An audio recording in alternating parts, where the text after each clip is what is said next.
আর এই জন্যই যখন একজন সালাত ত্যাগ করবে তার দুনিয়ার কিছু হুকুম তার ব্যাপারে পতিত হবে। এক নম্বরে তার নেতৃত্ব ক্ষুণ্ণ করা হবে। সে যদি বাদশা হয় তাকে সরাই দিতে হবে। সে যদি বাবা হয়, মেয়ের বিয়ে হয়, মেয়ের বিয়ের দায়িত্ব কে পালন করবে তা সে পালন করতে পারবে না, সে কাফের। বুঝতে পারলেন? যে সমস্ত জিনিসে অভিভাবকের প্রয়োজন হয় না, ইসলামের বহু জিনিস আছে যেখানে অভিভাবকের প্রয়োজন, অভিভাবকত্ব কি হয়ে যাবে, ক্ষুণ্ণ হয়ে যাবে।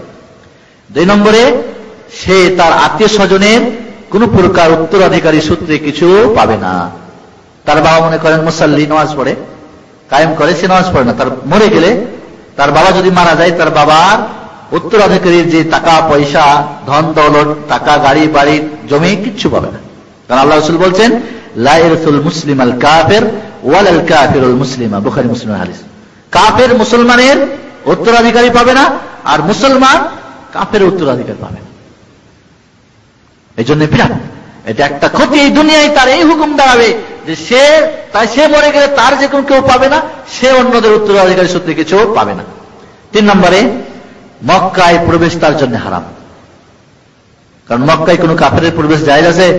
আল্লাহ বলছেন ইন্নামাল মুশরিকুনা নাজাস, মুশরিকরা অপবিত্র, ফালা ইয়াকরাবুল মাসজিদাল হারাম বাদা আমিহিম হাদা। আজকের এই বছরের পরে নববী হিজরির এটা যখন আয়াত নাজিল হলো, এরপরে কেউ এই কাবা বা মক্কার এরিয়ার মধ্যে, হারাম শরীফের এরিয়ার মধ্যে প্রবেশ কাফেরদের জন্য হারাম। এই জন্য এই ধরনের যারা সালাত কায়েম করে না তাকে মক্কায় যে কোন কাফেরদের নিষেধ, একও নিষেধ করতে হবে। 4 নম্বর, সে যদি কোনো জিনিস জবাহ করে তাহলে সেটা খাওয়া হারাম হবে।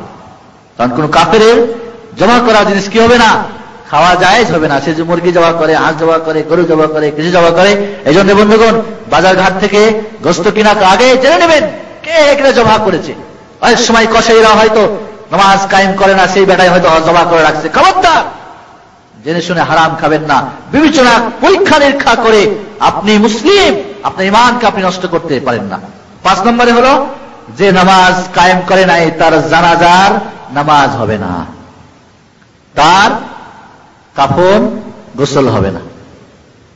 তাকে একটা গরু ছাগল যেরকম মরে গেলে সাপ মেরে যেরকম পুঁতে রাখেন না, না হলে গন্ধ লাগবে না, মানুষ কষ্ট পাবে না, ঠিক ওইভাবে তাকে মাটির নিচে মুসলমানদের কবরস্থানে তাকে কবর দেওয়া যাবে না।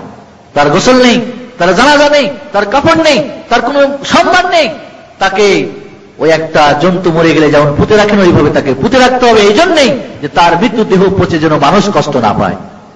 বুঝতে পেরেছেন?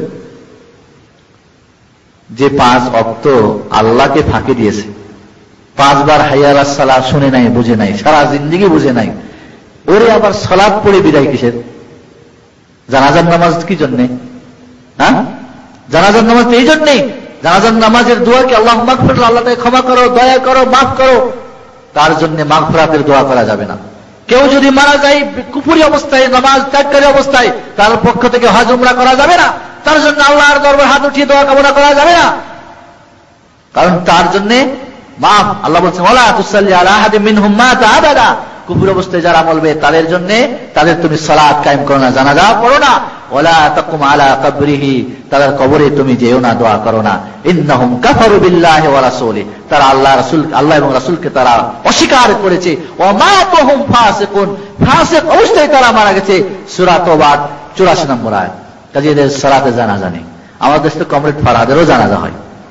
ফাসিক ফাজের যতই বড় বেনামাজি হোক তার নয়, যে 5 বার আল্লাহকে ফাঁকি দিয়েছে দৈনিক, তাকে কিসে আবার সালাতের মাধ্যমে বিদায়, তার আবার কিসের সম্মান, তার আবার কিসের গোলাপ জল, তার আবার কিসের গোসল, তাকে আবার কিসের খাটে নিয়ে, তাকে আবার তার জন্য কিসে আবার দোয়া আর মাগফিরাত।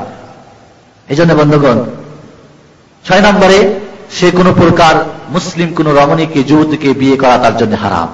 যদি বিয়ে করেও থাকে তাহলে এমনি তালাক হয়ে যাবে, তার স্ত্রী তার বন্ধনে থাকবে না। কারণ বিবাহ করেছে, বিবাহ যেটা হয় শরিয়াতে মুহাম্মাদের উপরেই হয়। আর শরিয়াতে মুহাম্মাদি মানে নামাজ ত্যাগ করা, কি বুঝেন আপনারা? থাকে না কিসে, এমনি বউ তালাক হয়ে যাবে, খালাস। যদি স্বামী পড়ে বউ তালাক হবে, বউ যদি পড়ে স্বামী পড়ে না তো বউ তালাক হবে, খালাস। দুইজনের মধ্যে বিচ্ছিন্নতা ঘটাতে হবে। দুইজনের মধ্যে যদি, আর দুইজনই যদি বেনামাজি পাক্কা কাফের হয় তাহলে তো মাফি মুশকিল। তাহলে তার কোনো মুশকিলই না। আর দুইজনের মধ্যে যদি একজন মুসলিম একজন কাফের নামাজ পড়ে আর একজন পড়ে না, তাহলে দুইজনের মধ্যে বিচ্ছেদ ঘটাতে হবে, না হলে দুইজনের মধ্যে জেনা হবে। এটা তাদের জায়েজ বৈধ, তাদের আলিঙ্গন হবে না। এটা হলো দুনিয়ার হুকুম। আখিরাতের হুকুম চিরস্থায়ী জাহান্নামে, বুঝতে পারলেন? এবং ফেরেশতারা তাকে শাস্তি দিবে।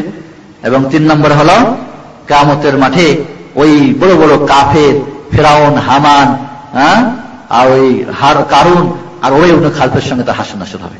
এই 4 জন লোকের কথা আল্লাহ রাসূল এই জন্যই বলেছেন।